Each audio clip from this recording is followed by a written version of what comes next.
Do you have any idea how much I have to endure while you're out during the day? Mother is taking care of you during the day, isn't she? I have to work. If I quit my job, would I be ordered around and worked to death by my father-in-law 24 hours a day? The thought made me shudder, and I knew I absolutely didn't want to quit. But never mind about my father-in-law. I'd expected this much. What I hadn't counted on was my husband. Dad can't move, so it's pitiful, isn't it? You should do at least that much for him. But this is for your father's own good. The doctor said he should do as much as he can by himself. But Dad doesn't seem to think so. Please do everything you can for him. My husband speaks as if I'm just making excuses to avoid taking care of his father. Then, while he was away on a business trip, divorce papers arrived in the mail. Perfect timing. I'll submit these right away. Are you really okay with this, considering you have children? I'm totally fine. Because my husband. My name is Nikki.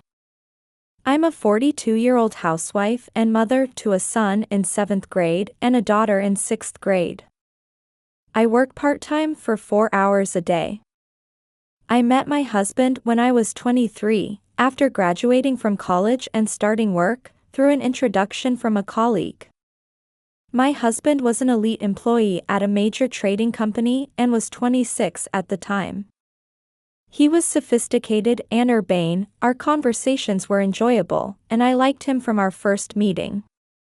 So when he asked me out, I was on cloud 9 and truly felt happy. After dating for 2 years, we got married. I continued working, but when I first got pregnant, I developed pregnancy toxemia. You're precious to me, and our baby is just as precious. Why don't you quit your job and return to work once the children are more independent? Though I struggled with the decision because I loved my job, I needed to be hospitalized and didn't want to burden my workplace. I accepted my husband's suggestion and resigned. Then I gave birth to our son, Zach, safely. The following year, our daughter Tara was born, and I became a mother of 2, living happy days.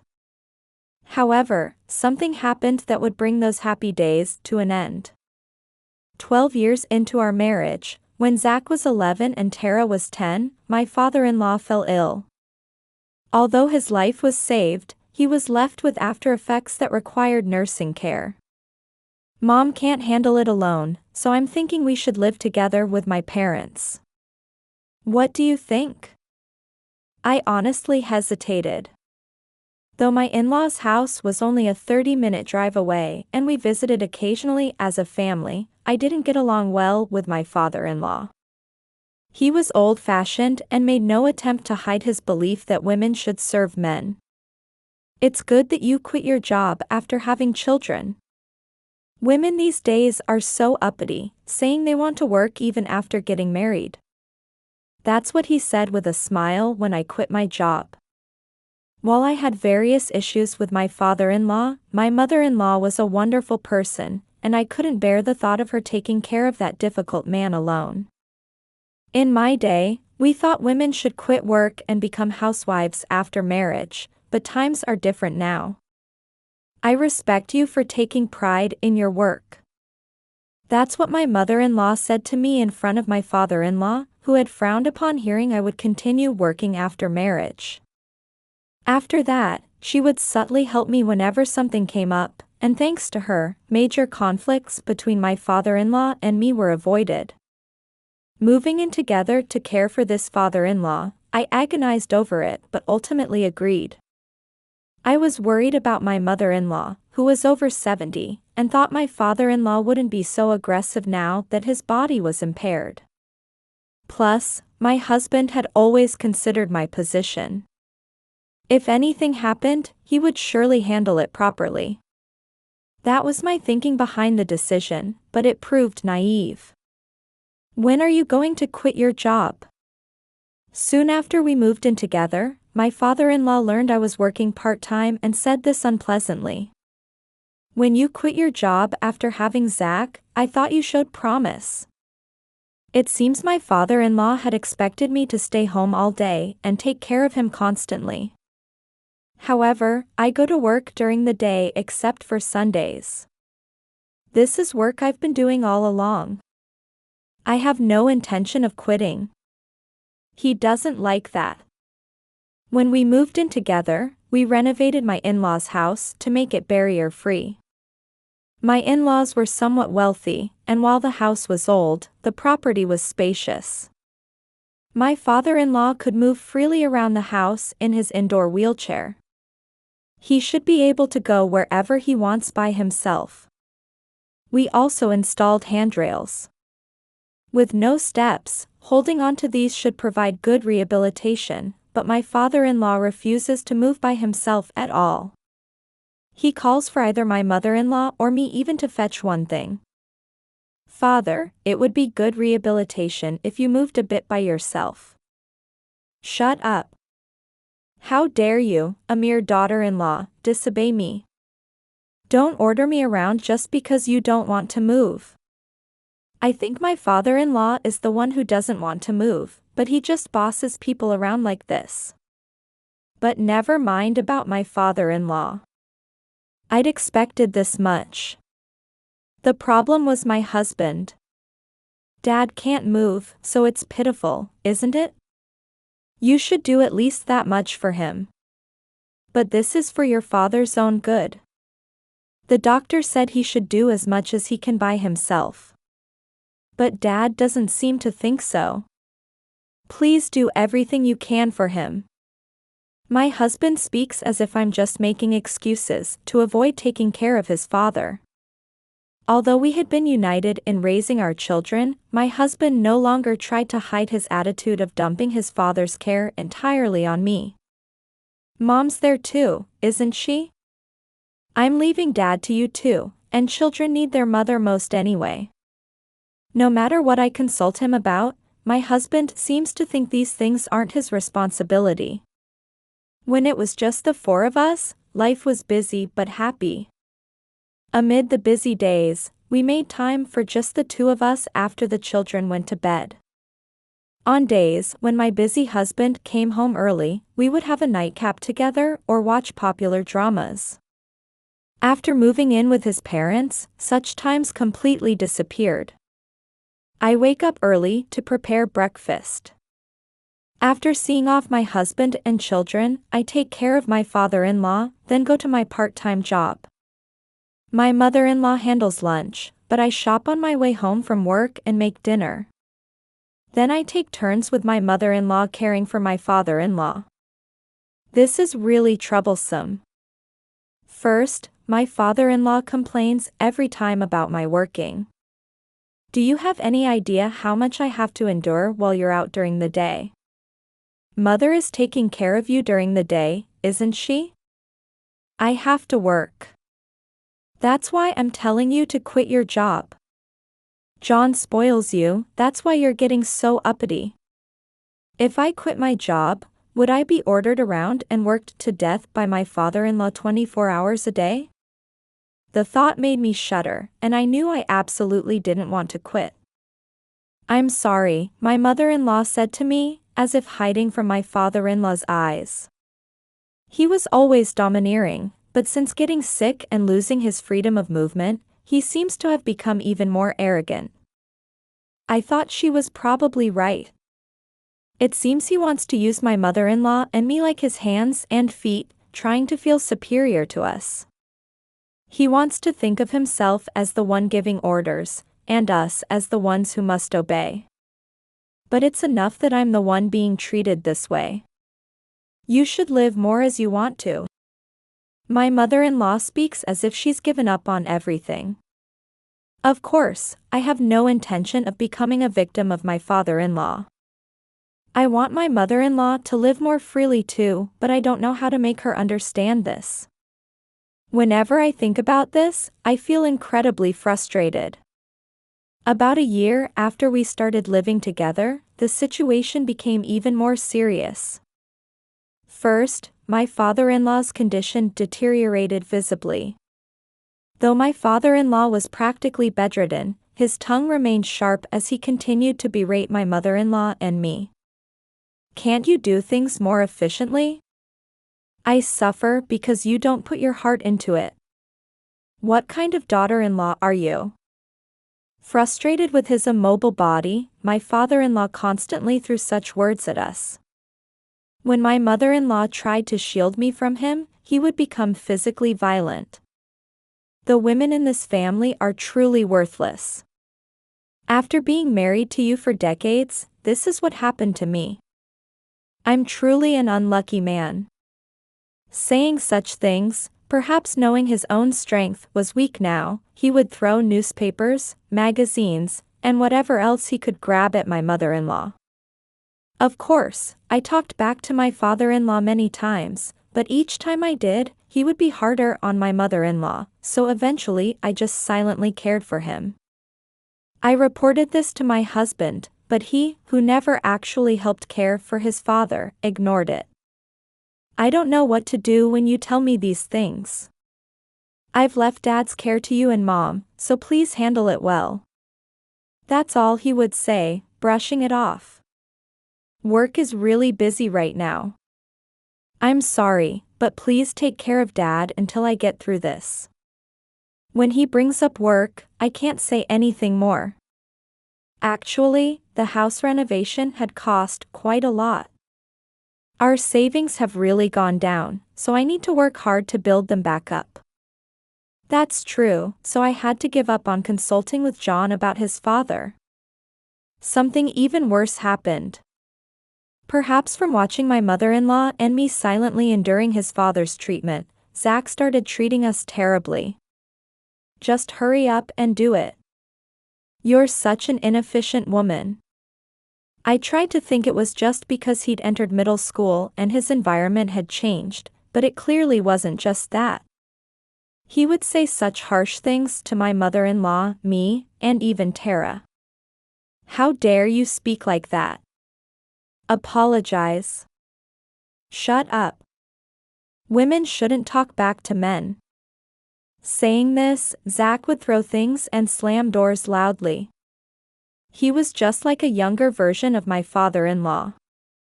Though he was my own son, gradually my feelings of hatred surpassed my affection, and now I rarely speak to him except when necessary. When I asked my husband to scold him because his behavior was so terrible, he wouldn't take it seriously. Zach is just at that age. It's called rebellion. I remember being like that too. Do you really think that after seeing his terrible attitude? It wasn't that bad. He's not being violent or anything. True, Zach hasn't been physically violent yet. But he makes loud noises and throws things. Can we really say this isn't violence? So are you saying we should just leave him alone until he becomes violent? That's not what I'm saying. I'm saying we should watch how things go. My husband says this as if it doesn't matter. I understood that saying anything to this man was pointless. Around the time I had reached a state of near resignation, another change occurred in our lives. My father-in-law passed away. It happened suddenly in our second year of living together. His condition worsened, and he had a seizure. After the rushed funeral, we returned to normal life. Normal life? What kind of life is that? During these 2 years, I had completely forgotten what that meant. If normal life means life before living with my in-laws, before caring for my father-in-law, then our current life is not normal. Wake up, prepare breakfast, see off husband and children, go to part-time work. Shop on the way home, prepare dinner, do housework, and sleep when night comes. If this is normal life, then we've returned to normal life. But my heart isn't at peace, and when I look at my mother-in-law, she has the same expression. What should we do now? My mother-in-law asks me this with a troubled look. It seems I've come to a time when I need to make various decisions. Zach remained a miniature version of my father-in-law. No, his behavior was getting worse daily, as if trying to make up for my father-in-law's absence. Shut up. Don't order me around. The other day, he finally pushed Tara. How could you do such a thing? Fortunately, Tara fell onto the sofa and wasn't hurt. It's her fault. She dared to scold me even though she's just my sister. Women should just silently listen to what men say. Tara had only told Zach to throw away the garbage from the snacks he'd eaten in the living room. Zach, why don't you throw away your own snack trash? Even little kids don't do that. When she said that, he yelled at her and pushed her. Zach is completely out of control now. How did he become such a child? I told my husband that Zach had finally become physically violent with family members, but his response was the same as always. They were probably just playing around. Don't all families have fights like that?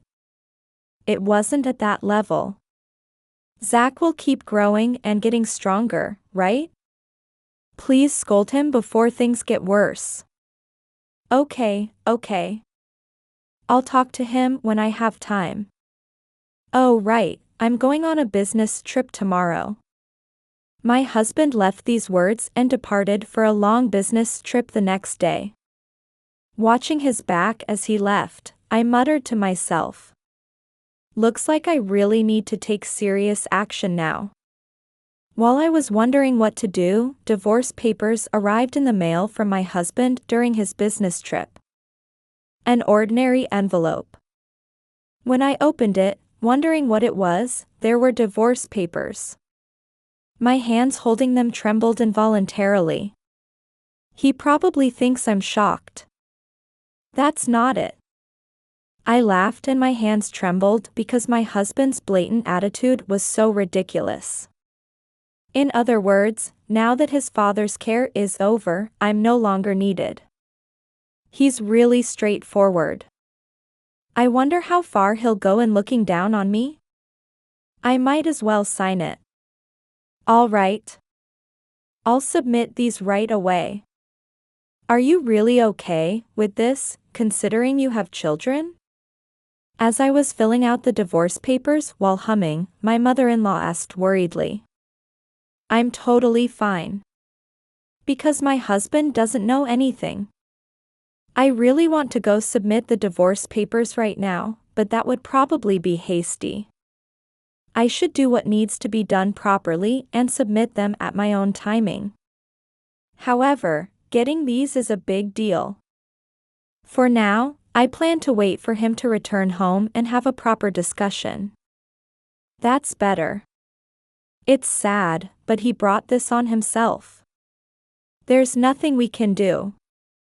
My mother-in-law looked pitiful, but that look was directed not at me who had been served divorce papers, but at her foolish son.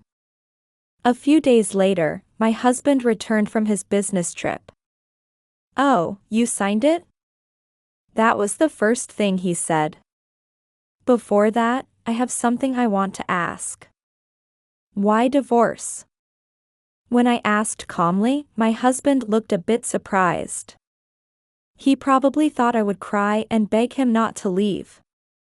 But I won't do that. I just want to hear what reason he'll give. What exactly made you want a divorce?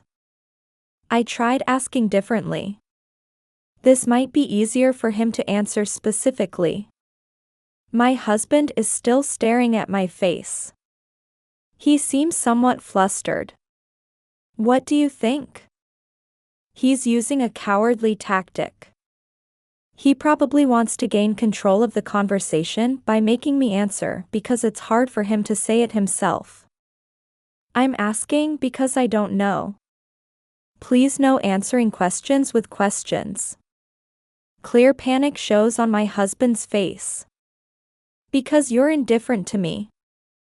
Indifferent? When did I ever do that? You decided everything about the children and everything else by yourself, never listening to my opinion. Unbelievable. He treats everything like it's someone else's problem. He's the one who dumped everything on me. Since you seem to have forgotten, let me remind you. You're the one who wouldn't listen whenever I tried to consult with you. Perhaps because I spoke to him as if lecturing a child, my husband seemed to get angry. Is that how you speak to your husband? Know your place. Does he think I'll cower if he tries to intimidate me with a loud voice? He suddenly started yelling. Your loud voice doesn't bother me. I'm used to it from your father and Zach. I said with a snort. My husband's face turned red as he glared at me.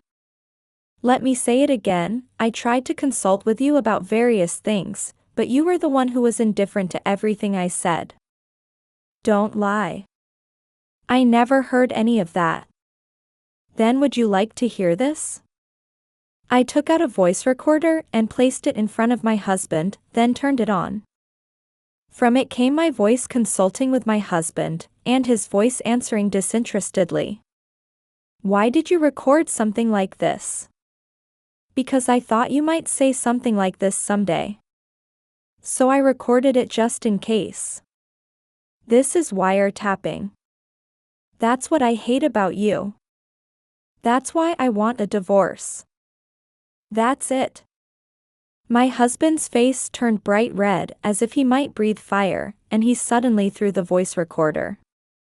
Now there's no evidence. My husband grinned triumphantly. I wonder if destroying property counts as violence. What did you say?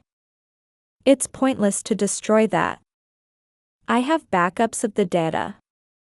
And your current actions are being recorded too. My husband looked around the room, startled by my words. This really shows how little interest you had in household matters. We installed security cameras around the house because your father might move around dangerously without us knowing. You just destroyed the voice recorder without any discussion. I'll keep a record of all of this. That's unfair. If it was for Dad's sake, you don't need them now that he's gone.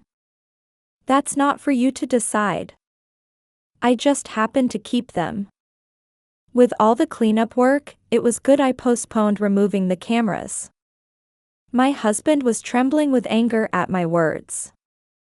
So, will you tell me why you want a divorce? I won't agree to it until I understand why. Like I said, it's because you disregarded me as your husband. Is that your final answer? As I mentioned before, I have data of various things. You should think carefully before speaking. My husband swallowed his words, finally seeming to realize he shouldn't say anything careless. You'll tell me the reason for the divorce, right? I didn't let up my offensive. I wondered what reason he would give now. Because you've lost your appeal. Now he came out with that. Since we moved here, you've become too domestic, and I can't see you as a woman anymore. Isn't that because I was caring for your father? That's just an excuse. If you wanted to, you could have made an effort to stay attractive as a woman. I'm sick of your laziness. I couldn't help but laugh out loud. What's so funny? Try telling that reason to anyone else. No one will understand. Pushing all his father's care onto his wife, doing nothing to help with housework or childcare, being indifferent when his wife tried to consult him, how could a wife in such a position have room to think about staying attractive? My husband probably understands this much. He just blurted it out in desperation. But I want a divorce too. My husband's face brightened. However, there are conditions. What are they? Tell me. I listed several conditions. First, pay me compensation. I haven't done anything to warrant compensation. I took out a file full of documents and thrust it in front of my husband. This is. Inside were multiple photos showing my husband being intimate with a woman. My husband had been having an affair. And it had started even before we began living with his parents. You suggested living together because you wanted to dump your father's care on me so you could meet this woman, right? How did you? Before we started living together, I got suspicious and investigated. My husband hated his father. Yet he suddenly wanted to live together. It seemed strange. When I looked into it, that's what I found. The other woman was my husband's subordinate at work. I don't know how incompetent he thought I was, but evidence quickly piled up. And I kept all of it properly. I thought maybe you'd reflect and change your mind after seeing me take care of your father. That's why I pretended not to see it once. But you didn't change. Rather, I should say you changed for the worse. My husband silently looked down. So I'm demanding that compensation.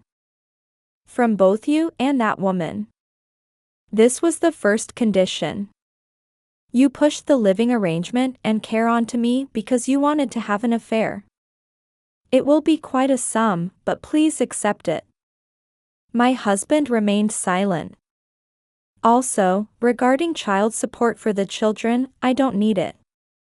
Really? That's fine? Yes.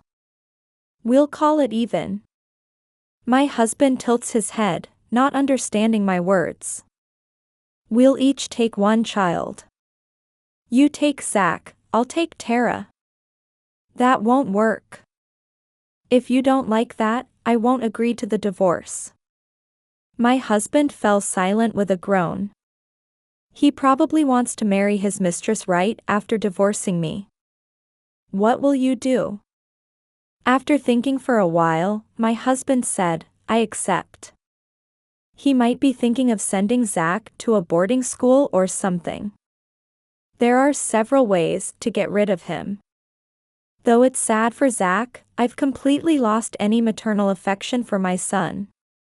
My husband's angry outburst earlier looked exactly like his father. I no longer have confidence in living with Zach, who resembles both his father and grandfather. You had a rebellious phase, just like Zach, right? I think you'll be able to understand Zach better. I said this with a smile. We decided on several other conditions too. Division of assets, moving expenses, compensation for dumping his father's care on me, and so on.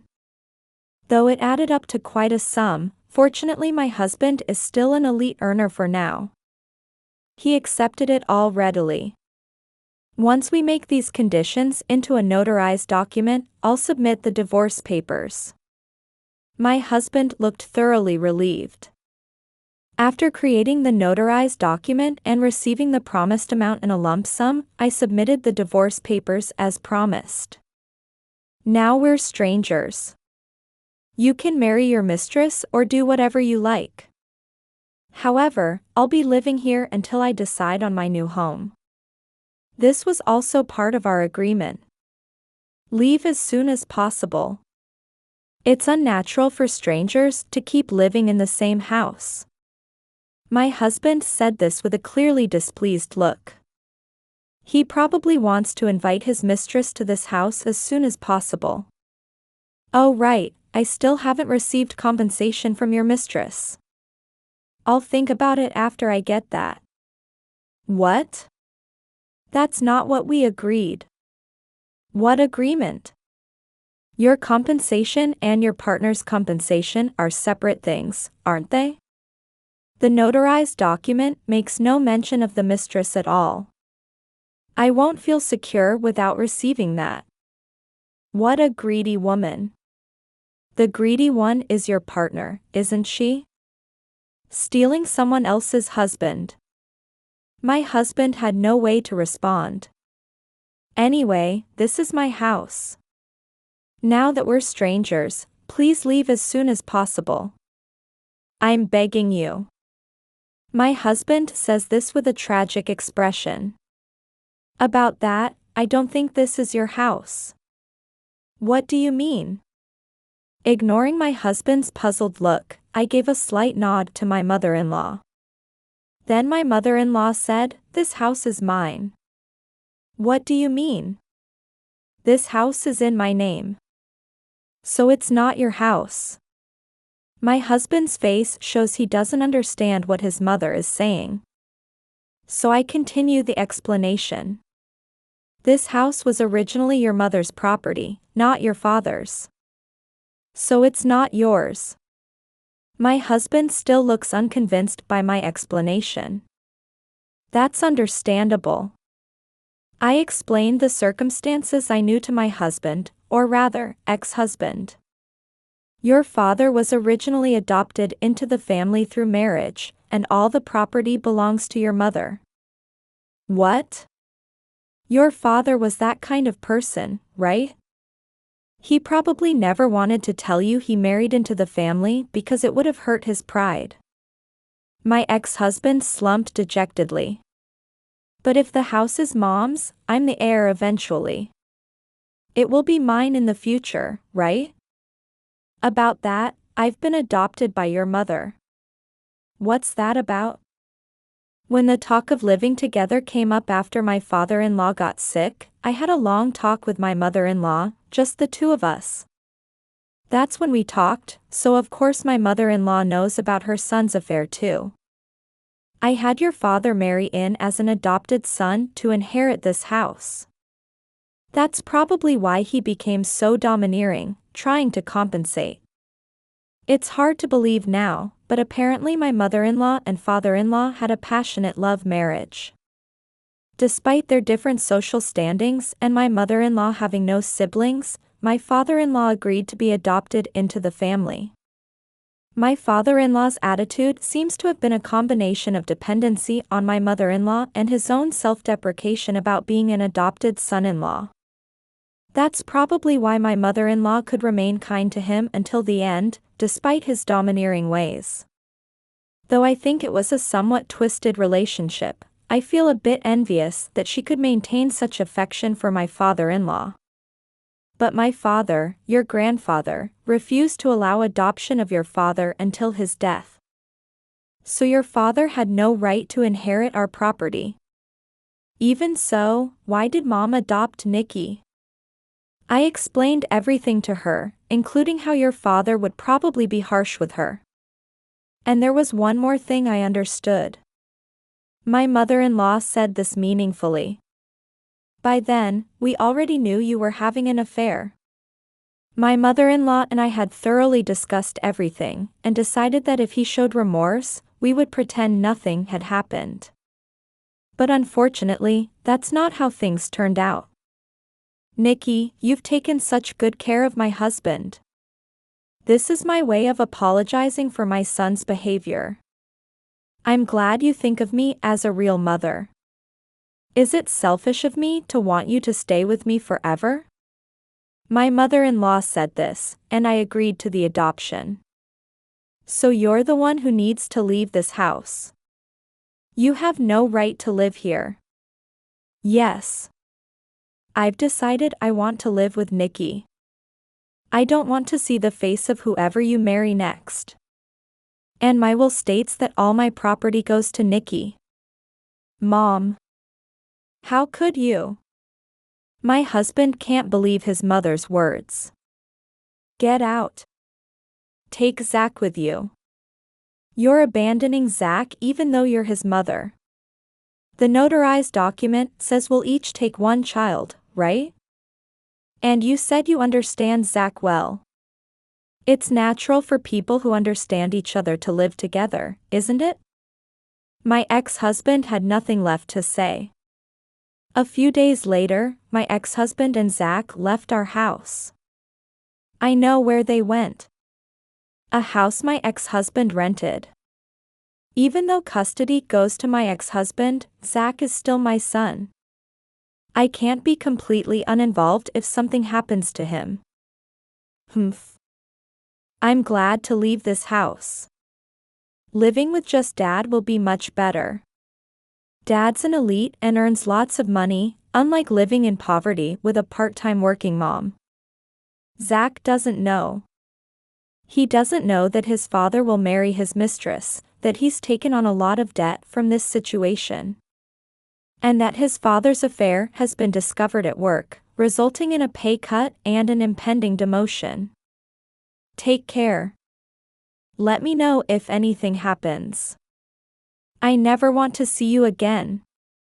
Don't come crying to Dad when you're in trouble. Women really are stupid. I don't know how Zach will feel when he learns the truth.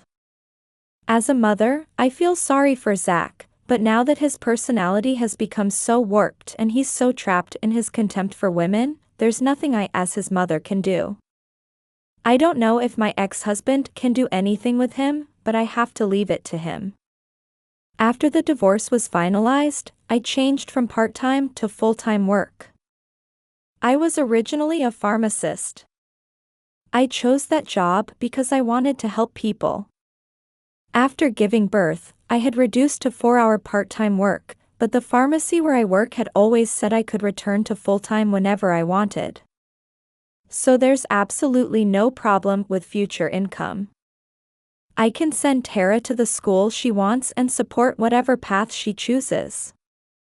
My ex-husband had renovated the house to make it as comfortable as possible, thinking of his own old age. Thanks to that, we can live comfortably too. Now that my father-in-law has passed away, my mother-in-law is looking forward to finding her own enjoyments. I can't understand what she saw in such a domineering father-in-law, but people's feelings are truly mysterious. Tara is also living freely now without Zach's verbal abuse. By the way, I recently got a call from Zach. You must be struggling without a man around, right? I might come back if you want. Probably because my ex-husband's demotion was decided and they have to move to the countryside. Because of Zach's attitude, my ex-husband and his mistress are already facing divorce. My ex-husband has contacted me whining, please do something about Zach. Of course, I politely refused. Zach, thank you for your concern, but we're fine for now. Please think about your own life. Goodbye. I hung up after saying that. Maybe I'm being cold as a mother. But when I remember Zach's face from back then, showing the same face as his grandfather and throwing the same verbal abuse, I can't live with him anymore. Strangely, while my mother-in-law could forgive what her husband did, she couldn't tolerate Zach doing the same things. From now on, we 3 women will live each day comfortably. Maybe this is our reward for those 2 years of caring for my father-in-law. Come to think of it, it was just a few years out of my life. Forgetting about the past storm, I hope to spend the rest of my life like a calm sea.